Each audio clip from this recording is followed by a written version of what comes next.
Hello दोस्तों, क्या आपने कभी नर्क को अपने ख्यालों में कल्पना की है? कैसी दिखती होगी वो जगह? क्या आप वहां जाना चाहोगे? अगर आप इंसान हो तो अपने दुश्मन को भी वहां नहीं भेजना चाहोगे। लेकिन दुख की बात तो ये है कि कई लोग अपनी जिंदगी में ही नर्क को देखा है और लौटकर भी आए वहां के किस्से सुनाने।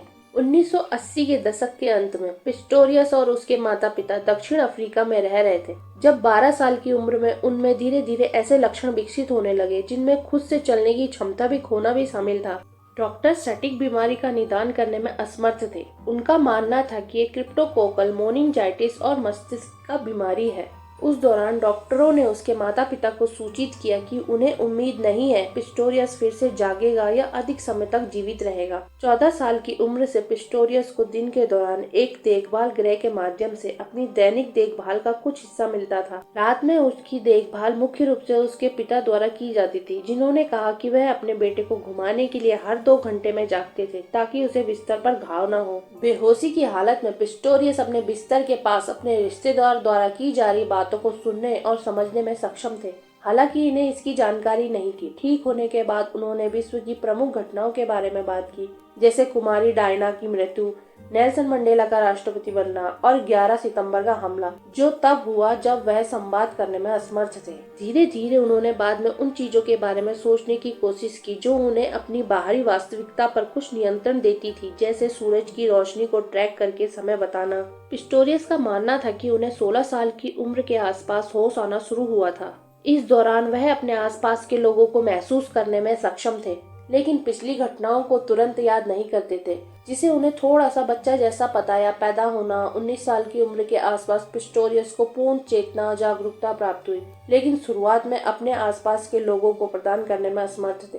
वे छोटी छोटी हरकतें करने में सक्षम थे, जिसका शुरू में उनके प्राथमिकता देखभाल करने वालों को पता नहीं चला। एक दिन अरोमा थेरेपिस्ट और पिस्टोरियस की दिन भर की देखभाल करने वालों में से एक ने यह देखना शुरू किया कि पिस्टोरियस उनके द्वारा दिए गए विशिष्ट बयानों पर सवालों पर प्रतिक्रिया कर रहा है। डॉक्टरों ने उसके माता पिता से कहा कि वो मार्टिन को घर ले जाए, उसकी देखभाल करते हुए उसकी मौत का इंतजार करें। मौत को धीरे धीरे अपने बेटे के पास आते देख बेबस माँ बाप का दिल रो पड़ता। एक दिन जब मार्टिन व्हील चेयर पर बैठा हुआ था, तब उसकी लाचार माँ कमरे में आई और बेटे की बेबसी और बीमारी से दुखी होकर बोली, काश तुझे मौत आ जाए मेरे बेटे। मार्टिन को घर लाकर उसके पेरेंट्स भी दुखी थे, लेकिन बीमार बेटे की देखभाल में उन्होंने कभी कोई कमी नहीं छोड़ी। वे उसे नहलाते, खाना खिलाते और हर 2 घंटे में करवट बदलवाते ताकि उसके शरीर पर अकड़न न आ जाए। मार्टिन जब ठीक हुए तो उन्होंने बताया कि दिन के वक्त जब वो केयर सेंटर में थे, बेचारे मार्टिन को केयर सेंटर में ऐसे कर्मचारियों के साथ अपना समय बिताना पड़ा जो उनके साथ बहुत ही गंदा व्यवहार करते थे। यह उस बीमार बालक के लिए किसी यातना से कम नहीं था।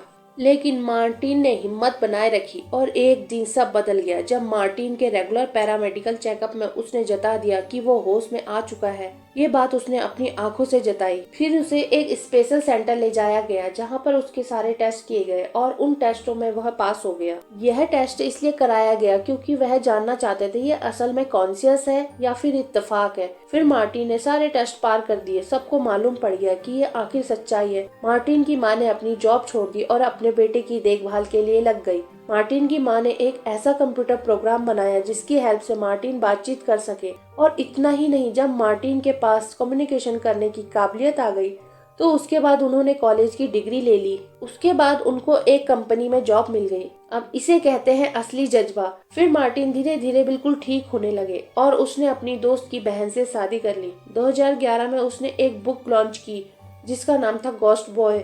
उस बुक में उनने अपने सारे अनुभव शेयर किए और बताया कि वो एक ऐसी दुनिया से वापस आया है जहां अब वो कभी नहीं जाना चाहेगा। मार्टिन सभी के लिए एक इंस्पिरेशन है जो उम्मीद, निश्चितता और मेहनत से अपनी जिंदगी में कुछ भी हासिल कर सकते हैं। पिस्टोरियस ने अपने भाषण में बताया कि कैसे मेरा दिमाग वापस जीवन में आया और कोई नहीं जानता था। उसने बताया कि खुद को उसने अपने शरीर के अंदर बंद जीवन से कैसे मुक्त किया। 2018 में उन्होंने अपनी बीमारी और ठीक होने में पूरी तरह से सचेत होने की लेकिन संवाद करने में असमर्थ होने के अनुभव का वर्णन करते हुए एक वीडियो बनाया। तो दोस्तों, कैसी लगी ये वीडियो कमेंट में लिखकर जरूर बताएं और हमारे चैनल को सब्सक्राइब करें। मिलते हैं नेक्स्ट वीडियो में। Thank you.